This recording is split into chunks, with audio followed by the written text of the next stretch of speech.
আজ অনেকদিন পর আমার একটা স্বপ্ন পূরণ হতে চলেছে। বাবা মাকে নিয়ে ফাইনালি জাপান যাচ্ছি। ইমিগ্রেশন করার সময় মাকে ওনারা বলছিলেন আপনারা খুবই লাকি যে আপনারা জাপান ঘুরতে যাচ্ছেন। মা তো ভিতরে আসতেই ফ্যামিলির লোকেদেরকে ফোন করতে শুরু করে দিয়েছে, আর বাবা চারিদিকে ঘুরে ঘুরে বেড়াচ্ছে। তারপর দেখলাম আমরা যে বিমানটিতে বাংলাদেশ যাব সেটার চেক ইন অলরেডি শুরু হয়ে গেছে। আমরাও আর দেরি না করে লাইনে দাঁড়িয়ে পড়লাম। এবার টিকিট আর পাসপোর্টগুলো চেক করিয়ে আমরাও ধীরে ধীরে বিমানে ওঠার প্রস্তুতি নিলাম।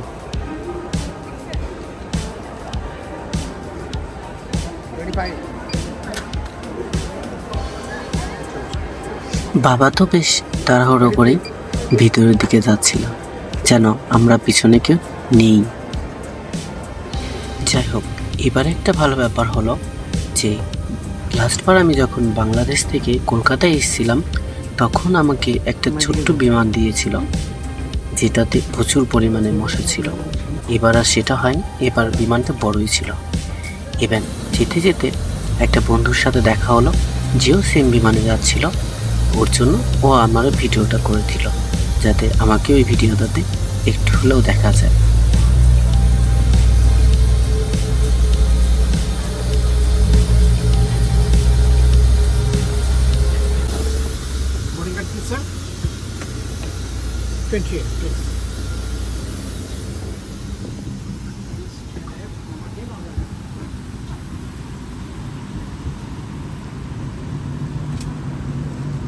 আমাদের 20 নম্বর 20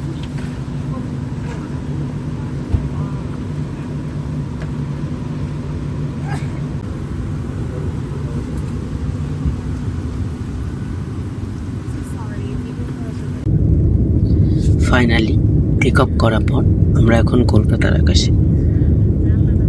কলকাতাকে রাত্রেবেলায় কলকাতার আকাশ থেকে দেখতে আরও বেশি সুন্দর লাগে। দেখে অনেকটা যেন মনে হয় কলকাতাকে কেউ পুরো আলো দিয়ে সাজিয়ে রেখেছে। যদিও ভিডিওটা অতটা ক্লিয়ার আসেনি, ভিডিওটা বাবা করছিল আর বাবাই জানলার ধারে বসেছিল, কিন্তু তবু খুবই সুন্দর লাগছিল দেখতে।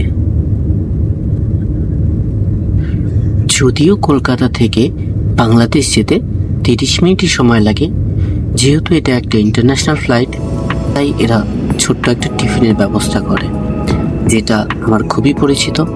কারণ এর আগের বারও আমি সেম টিফিনই পেয়েছিলাম, একটা চিকেন বার্গার, তার সঙ্গে একটা আমসত্ত্ব আর একটা সস এবং একটি জলের বোতল, আর কিছুই থাকে না, যেটা অতীব নর্মাল। টিফিন শেষ করতে না করতেই পৌঁছে গেলাম ঢাকা এয়ারপোর্টে। এবার প্লেন থেকে নামার পর দেখলাম শাটল বাসগুলো দাঁড়িয়ে আছে, যে বাসগুলো সাধারণত যাত্রীদের নিয়ে এয়ারপোর্টের মধ্যে পৌঁছে দেয়।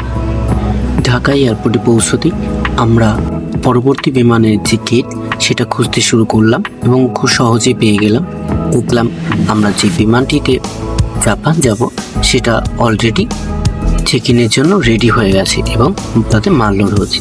আমরাও ধীরে ধীরে লোড হতে থাকলাম এবং আমাকে দেখেই বলল ভিডিও করা যাবে না। অবশেষে বিমানের ভিতরে ঢুকে আমাদের সিট খুঁজতে শুরু করলাম। বিমানটা যথেষ্ট বড়, সিট খুঁজে পেতেই তিনজনের পাশাপাশি বসে একটা ভিডিও করলাম, যেহেতু এটা আমার একটা স্বপ্ন পূরণের ব্যাপার ছিল। তারপর কি মাঝরাতে ডেকে খেতে দিল, যা একদমই খাওয়ার মতো ছিল না। আমার তো তাও এসব খেতে খেতে অভ্যাস হয়ে আছে, মা তো একদমই খেতে পারেনি কিছু। অবশেষে আমরা জাপানের আকাশে। আকাশটা খুবই সুন্দর লাগছিল উপর থেকে, যদিও এখান থেকে ফুজিয়ামা দেখা যাচ্ছিল কিন্তু ক্যামেরাতে আসেনি। আমরা এখন এয়ারপোর্ট থেকে ধীরে ধীরে বেরোচ্ছি। ইমিগ্রেশন শেষ করে এখন আমাদের বেরোনোর পালা। বেরিয়ে ট্রেনের জন্য অপেক্ষা করছি। ট্রেনের ভিডিও করবে বলে বাবা ফোন হাতে দাঁড়িয়েছিল। ট্রেন আসতেই আমরা সবাই উঠে পড়লাম। বাবা তো একা ফাঁকায় গিয়ে একা একাই বসলো, আমাদের সাথে যেন কোনো সম্পর্কই নেই আর।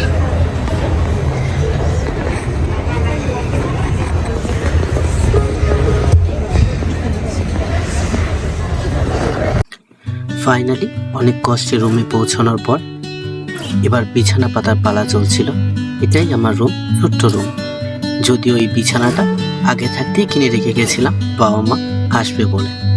তো এটা বারবার হাওয়া দিচ্ছিল, মা আর বাবা বারবার বসে বসে চেক করে দেখছিল আর হাওয়া দেবে কিনা।